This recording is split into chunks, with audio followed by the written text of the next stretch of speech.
Hi, boys and girls. Welcome to the jungle. Things certainly have gotten crazy around here, and oh no, that monkey threw the Megapix remote into the river. This seems like a disaster. I can't even imagine how they're gonna get back home. I guess we'll just have to keep reading to find out. Chapter 29. Florida had never paddled a canoe in her life. We drifted left to right, zigzagging back and forth past rickety raised huts perched high on the riverbank. I tried my best to keep us in a straight line, but Florida dragged her paddle in the water, steering us off course. The cameraman, who was assigned to follow us in another canoe, thought it was the funniest thing he'd ever seen, but I didn't. For the love of Pete, they gave us a defective boat. We'll never get to our base camp at this rate. Florida smacked her paddle in the water. I don't think the boat's the problem. Try holding the top of the handle with one hand and put your other hand down near the paddle blade. Then use long strokes. I demonstrated, pulling my own paddle through the water. And when did you become such an expert in water sports, young lady? Mom taught me. We canoed or kayaked almost every weekend. Florida sighed. I never did understand that daughter of mine. How did she turn out to be so outdoorsy? There wasn't a girly bone in her body. If I hadn't been the only mother given birth in the hospital that day, I'd have sworn they'd given me the wrong baby. I couldn't believe my grandmother had said something so horrible. Maybe she was even a little surprised herself. She stopped paddling altogether and got real quiet. Maybe it had finally dawned on her that there were way worse things than having a daughter who wasn't a girly girl, like having a daughter who's dead, for starters. At that moment, I missed my mom even more. This river was just like the place I'd imagined her to be on her extended vacation. Maybe I'd spot her around the next bend in our old yellow kayak. She would then magically whisk us both home to Bainbridge Island.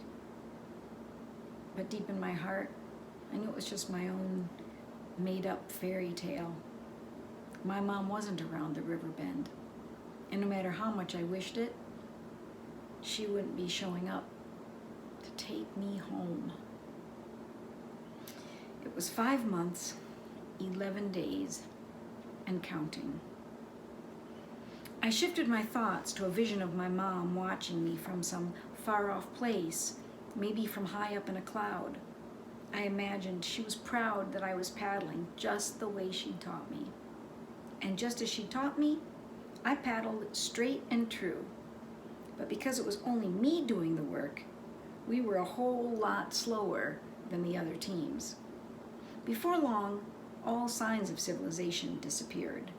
We were so deep in the jungle that no human dared to call it home. Treetops poked up through the water as if whole sections of the forest had been flooded. The river was carpeted with humongous lily pads, big as umbrellas. It was peaceful, but it wasn't quiet. There must have been a bazillion frogs croaking and dragonflies buzzing. Bright blue and yellow macaws squawked from the treetops. Was it a warning for us to turn back? Then we heard the sound of a scary howling wind, except the air was still. Florida sat up at attention, and I admit it gave me the shivers. Lions! We're under attack! Florida dove for the bottom of the boat. Lions don't live in South America, I said. They're only in Africa. Florida hoisted herself back up onto the metal bench. Well, aren't we, little Miss Smarty Pants? Maybe we should magically get you to be a contestant on Jeopardy. No thanks, I told her. Then I whispered that we probably shouldn't talk about our magic TV, especially in front of the cameraman who was videotaping us the whole time. Not to mention that I promised Rosalie Claire I would never go into the TV again as long as I lived. And here I was, zapped into a reality TV show paddling down a river in the Amazon rainforest with scary noises roaring in the dark jungle. Rosalie Claire. I missed her almost as much as I missed my mom. Florida gave up paddling altogether. She lay back in the boat, using the collar of her life jacket as a cushy pillow. Her hands hugged her knees while she watched me paddle. Could you speed it up a little, honey? We haven't seen the others for ages. Don't forget, we're on a mission to make $1 million. I'm going as fast as I can. But I don't think she believed me. The farther behind we got, the crankier she became. Okay, she said finally. Teach me how to make this thing go.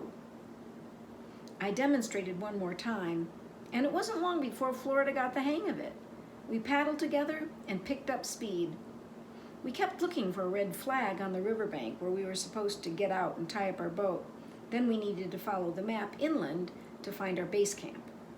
It felt as if we'd been paddling for hours, but I couldn't be sure.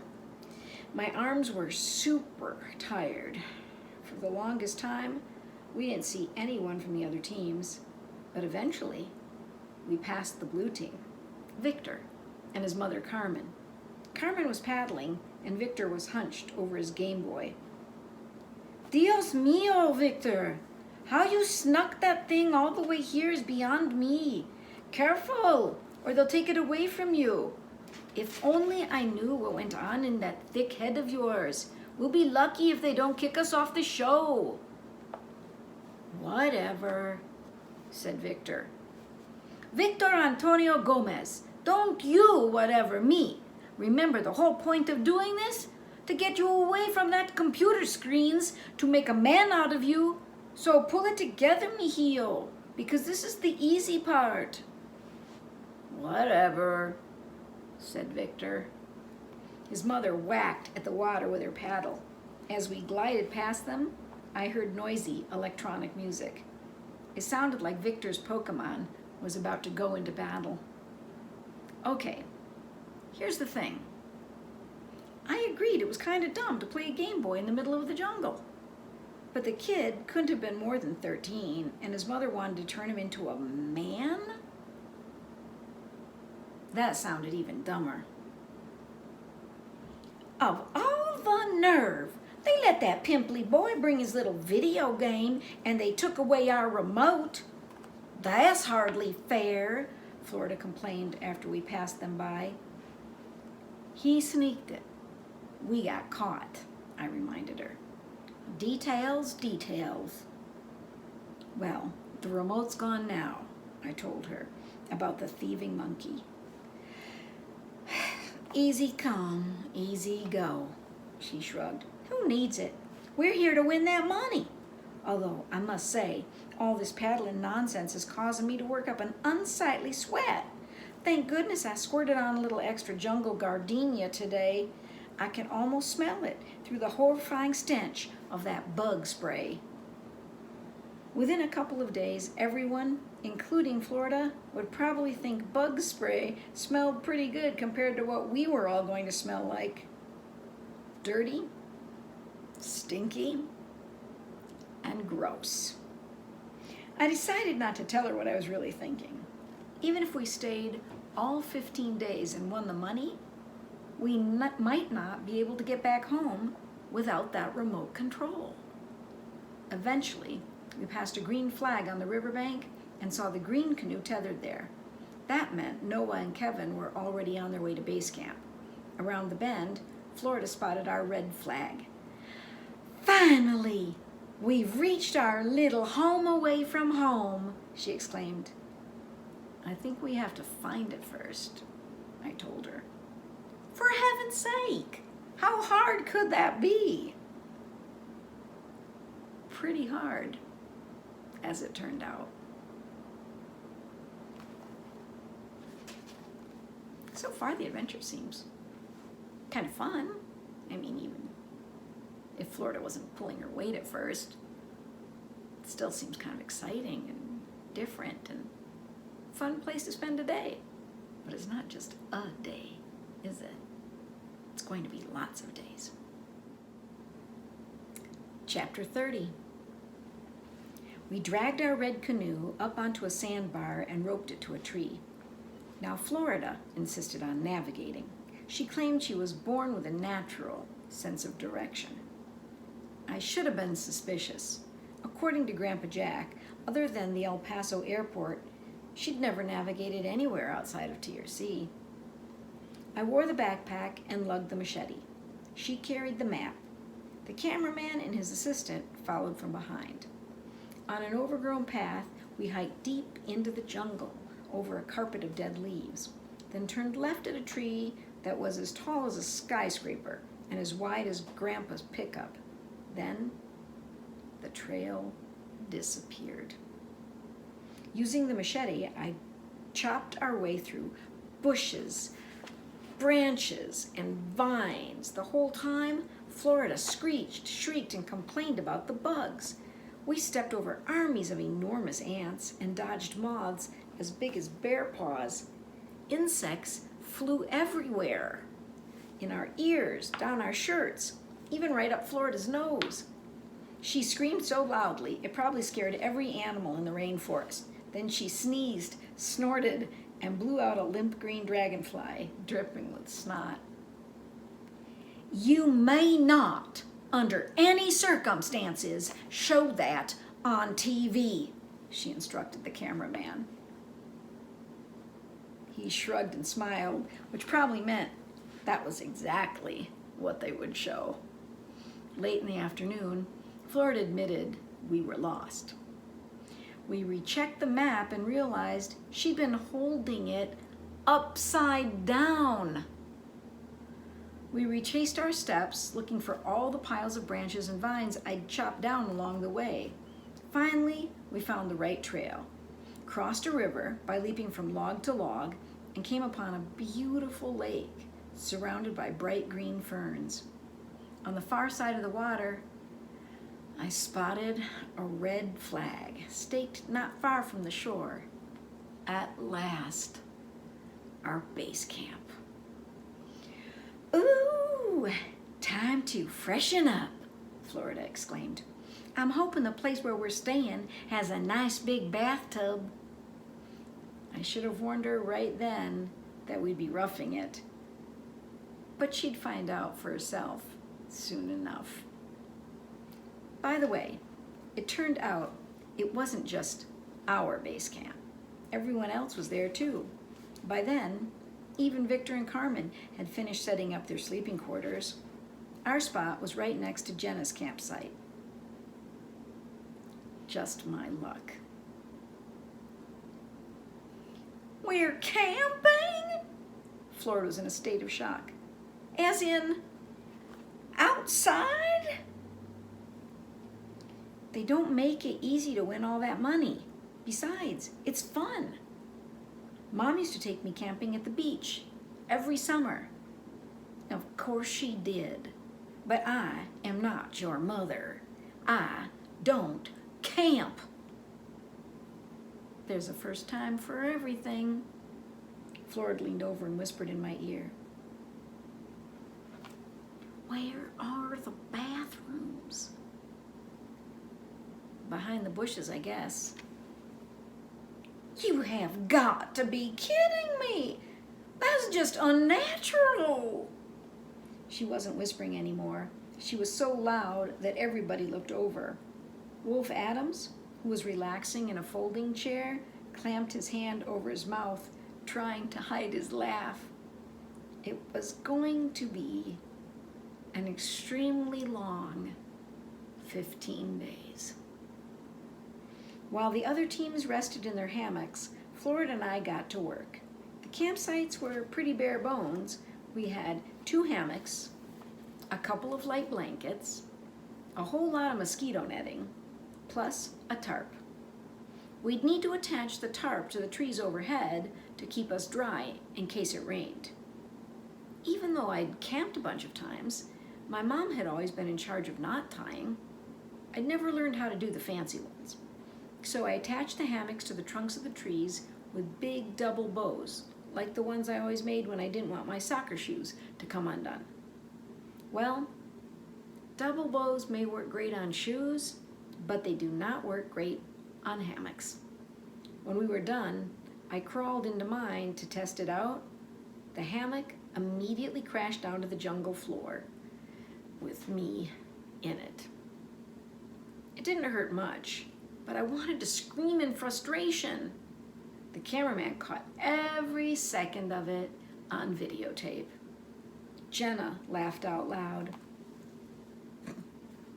"Geez, what a doofus," she muttered. I swear I saw Wolf Adams wink at her, sharing the joke. "All I know is I am not sleeping on the ground," said Florida. "Good idea. Not unless you want the snakes to crawl under your covers in the middle of the night. Here, I can help." It was the boy from the green team, Noah.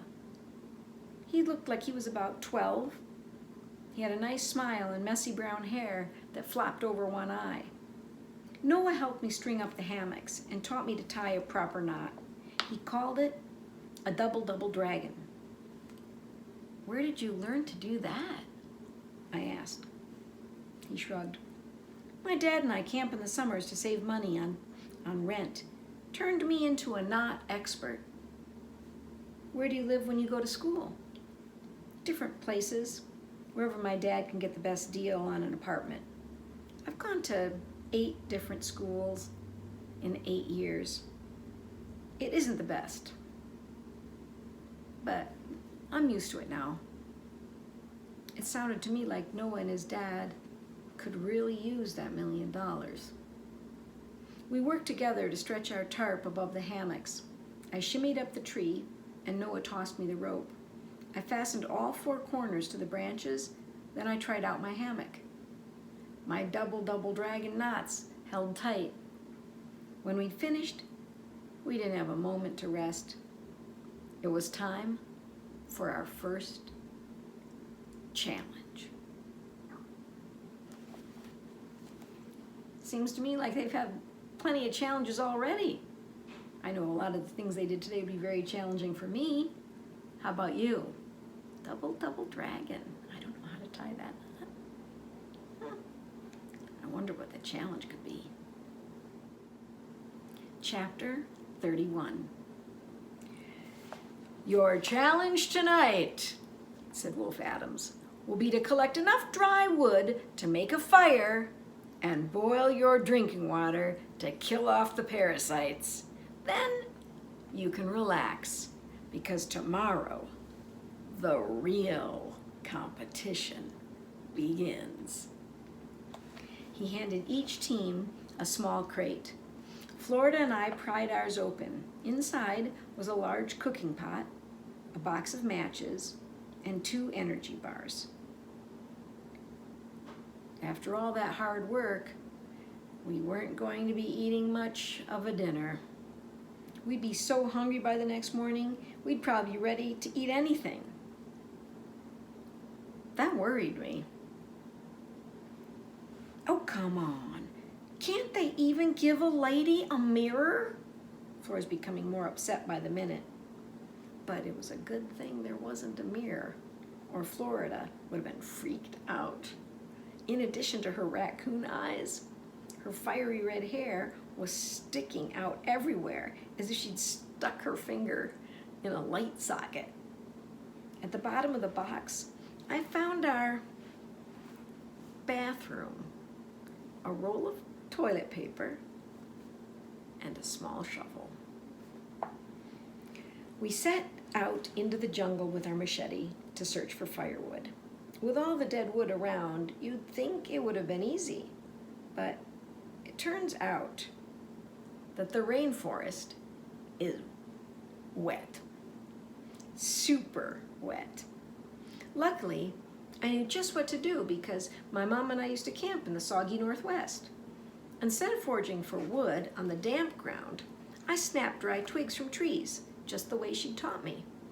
We didn't wind up with a lot, just enough for one night with a little left over for the next day. Jenna and her dad were the only ones back at base camp when we returned with our small stash. Their pile of wood was almost as big as a haystack. Wow, that's impressive. I couldn't imagine how they did it. Just lucky. Looks like you guys are going to have a wimpy little fire. Too bad you didn't find much. She pulled her lips back into a tight, phony smile. We found enough. Jenna was getting on my nerves. Before we could build a fire, we needed rocks. Florida was reluctant to come with me until I reminded her of the $1 million, and she sprang to her feet. We found a scattering of small boulders at the edge of the lake. Together, we rolled them back to our campsite and into a circle that became our fire ring. If Patsy could see me now, she would not believe her eyes, she said, wiping her dirty hands onto her pants. My grandmother was 100% right about that. I could hardly believe it myself either. With the firewood, I built a teepee shape over a handful of kindling in the middle of the fire ring. I suppose your mother taught you how to do that too, Florida asked. Yep. She knew how to do a lot of stuff. Apparently. Maybe I shouldn't have complained so much about those camping trips she and your Grandpa Jack used to take. It appears they actually paid off. Meanwhile, Jenna and her dad tried to light a pile of their wood, but their fire kept going out. They must have gone through at least half of their matches. When I struck my first match and touched it to the kindling, I held my breath and hoped for the best. The tiny twigs smoldered, smoked, and began to crackle. Yes! Our log teepee burned hot and bright. That's $1 million fire if I ever saw one, declared Florida. Jenna glared at us. The green and blue teams had returned and were busy building their own campfires. Noah and his dad worked to construct a pyramid shape with their wood. Victor's mother, Carmen, sat on a fallen log and barked orders like an army sergeant. "You're doing it all wrong," she snapped. "Whatever," said Victor. It made me glad that at least Florida had helped out. My grandmother and I carried our pot to the lake and filled it up. We needed to boil the water before we could drink it. We definitely didn't want to get parasites. It was gross enough to have all those bugs crawling around outside our bodies. Having them crawl around inside would have been triple gross, not to mention unhealthy. When we returned, I couldn't believe my eyes. Jenna had stuck a long stick into the middle of our campfire. With the end of it blazing, she marched back to her haystack of wood and used it like a giant match. Her woodpile smoked and ignited. She had stolen our fire. Violet would have been so mad if she'd seen Jenna do that, and boy, it made me mad too. Super mad. Right then, I decided I wanted to beat her in this competition. "We should report her!" Florida was so angry that her face matched her hair. But we didn't have to say a word. The cameras had caught her every move. We settled in by our campfire and ate our energy bars. Our water was bubbling hot when Noah and his dad came over. His dad, Kevin, carried their backpack. He zipped open the outer pouch, and hundreds of fat ruby red berries spilled onto the ground. "Hungry?" Noah asked. "We found these growing on the other side of the pond. They're called Umanasa berries. Those Umanasa berries were the most delicious things I've tasted in my life. And not because my stomach was growling. They reminded me of strawberries and sunshine. They almost made me forget how mad I was at Jenna. Why are you guys so buddy-buddy? Jenna stared down at us with her hands on her hips. We're not here to make friends, you know. We're not here to steal from each other either, I said. You don't know how it works, do you? The nastier you are, the more camera time you get. At that moment, 2 cameras were recording every word. Well, Jenna's certainly not going to make friends if she keeps this up, is she? Chapter 32. Are you people completely insane? Don't you know a lady needs her beauty sleep? I cracked open an eye. Florida was hidden beneath a thin blanket in her hammock as the camera crew recorded her tantrum on videotape. Cut! We're going to have to do this again. It was the director, all covered up in his mosquito netting. Okay, I admit it hadn't been the easiest night. It had been hard enough falling asleep in the first place with a blaring backdrop of jungle sounds. I'd expected to hear the dings and beeps of Victor's Game Boy, but at least that was silent. Maybe the batteries had died, or they'd taken it away from him. Once I'd finally slipped into a dream, I was jolted awake by rain so ferocious that it sounded like baseballs attacking our tarp overhead. It sure isn't easy to make $1 million, moaned Florida before falling back to sleep. Just before dawn, when the rain died down, and I'd finally gone back to sleep myself, another noise awakened us. It was that scary howling racket we'd heard the day before on the river. Maybe it's a South American lion, Florida squeaked before burrowing under her blanket. No such thing, I said, but the bellowing sound spooked me too. I decided to investigate. Do you ever have that feeling when a character is about to do something and inside you're thinking, why is she doing that? I would never do that. Stay in your hammock. Don't go looking for a scary sound in the jungle. You think, I would never do that. Or maybe you think, that's what I'd do. I wonder what's going to be making that noisy sound. I'm with Madison. And that's how when you read a book, you find out about yourself. Because the character does something and you react. You either say, yeah, go for it, or you say, no, don't. I think my answer would be, no, don't. With dawn just breaking, I could barely make out the scene on the far side of the lake, and it wasn't scary at all. A yowling family of howler monkeys paced on the shoreline, making sure everyone in the rainforest was wide awake. Guess those rackety monkeys were the Amazon's self-appointed alarm clocks. With all the moaning and groaning I heard behind me, it was obvious they'd woken up every single person in our campsite. Well, at least I won't be devoured by lions, Florida sighed when I reported back. I'd just fallen back to sleep again when my grandmother's hollering woke me up for good. Okay, Florida, come out from under the blanket. You're going to have to pretend to be asleep and then wake up. Then we'd like you to say, it wasn't exactly like staying at the Hilton Hotel. I need to brush my hair first. Florida's voice was muffled under the blanket. I'm sorry, we can't let you do that, said the director. Then you can't show me on your little TV show. I'm sorry, But we can. He sounded irritated. Can't. Can.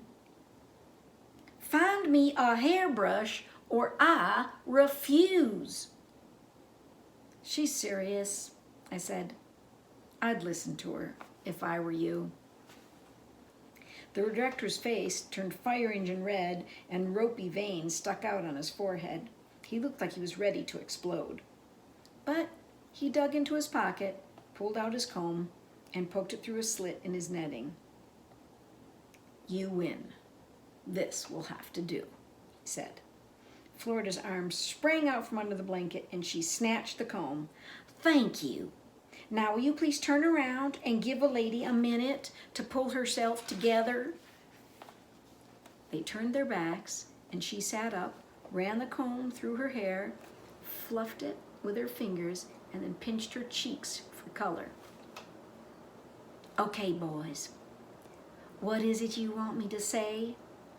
Then they shot Florida and me, pretending to be asleep and waking up. She said every single word that they wanted her to. So much for reality television being real. And by the way, Florida refused to give the director back his comb. Huh. Florida's kind of funny when she's in the jungle, stuck without all of her beauty stuff, but she still seems to know how to get what she wants.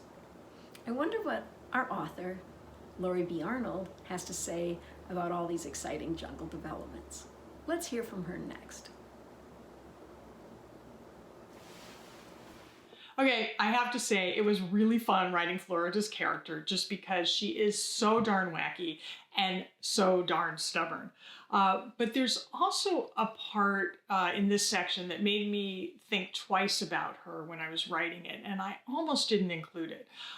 There was that moment where Madison and Florida were paddling down the Amazon River, and Florida blurted out something about how Angela, who's her daughter and Madison's mom, was so different than she was, and that perhaps the hospital had given her the wrong baby. At first I felt it was too mean. I mean, it's so mean. But I decided to keep it in because when she said something that nasty, it forced her to have this tiny moment of self-reflection. I think it's the first time in the story that Florida actually hears herself in real life and realizes that maybe she's gone too far. I think for Florida, even though she may not completely realize it, that this is the moment that begins to allow for her to change. And then not too long after that, she begins to have this brand new appreciation for her daughter Angela as she really was. Okay, so now that Florida has beautified herself for the camera, and she did steal that comb, by the way, let's see how she and Madison manage their first big competition.